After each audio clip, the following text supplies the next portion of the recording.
Il y a un intérêt pour les banques d'investir dans les titres publics, comme vous l'avez entendu tout à l'heure, en fait, dans la perspective des nouvelles dispositions prudentielles. L'activité, on va dire, de liquidité va être très importante et les titres publics répondent à ces critères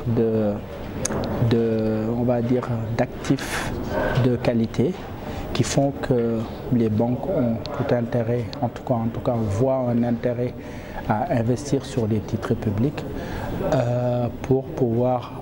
assurer une certaine liquidité. Clairement, c'est des titres qui sont aussi refinançables au niveau des guichets de la Banque centrale ou en injection de liquidité ou on va dire en guichet de prêt marginal ou guichet spécial éventuellement.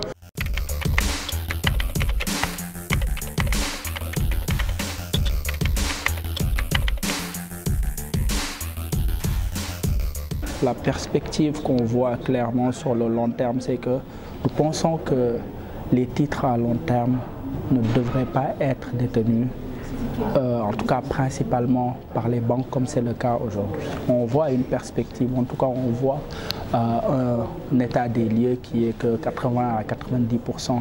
des titres long terme sont détenus par les établissements de crédit en buy and hold.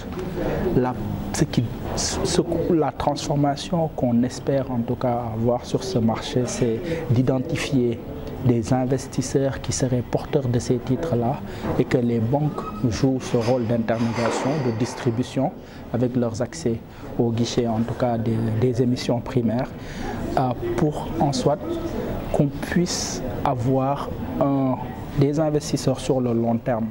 qui porteraient ces titres, que les banques puissent créer ce marché secondaire d'accès et de revente de ces titres-là et éventuellement créer de la liquidité pour financer, on va dire, le secteur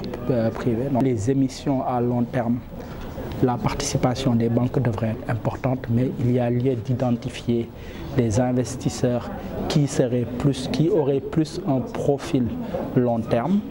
de ressources long terme pour pouvoir porter ces titres-là, que les banques jouent leur rôle d'intermédiation. Par contre, il y a ce besoin d'avoir des émissions sur toute la courbe, du court au long terme, pour pouvoir éventuellement permettre de déployer de la liquidité des banques sur des émissions courtes aussi.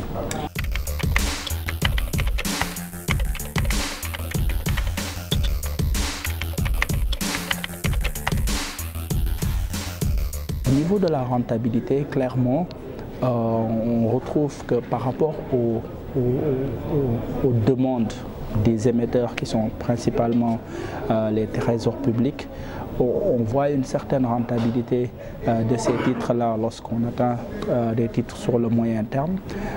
Ces titres, lorsque vous êtes résident et investisseur sur ces titres, généralement sont aussi exonérés en termes d'imposition, qui en soi fait une certaine attractivité dans ce type d'investissement.